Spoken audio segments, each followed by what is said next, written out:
Dilip Natawatkar memorial institute of information technology या संगणक प्रशिक्षण केंद्रामध्ये एकूण 40 कम्प्युटरने सुसज्ज वातानुकूलित 3 लॅब तयार केलेले आहेत.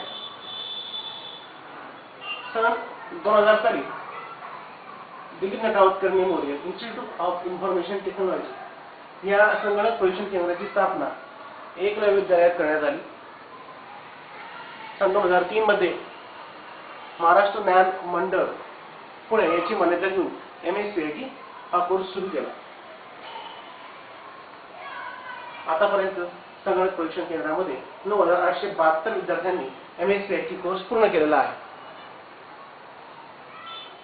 संगणक प्रशिक्षण केंद्रामध्ये 3 लॅब मेंटेन केलेले आहेत. सध्या आपण लॅब 1 आणि लॅब 2 मध्ये आहोत.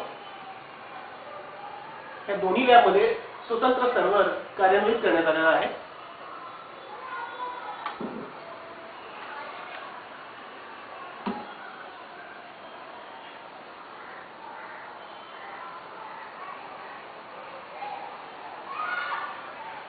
Load shedding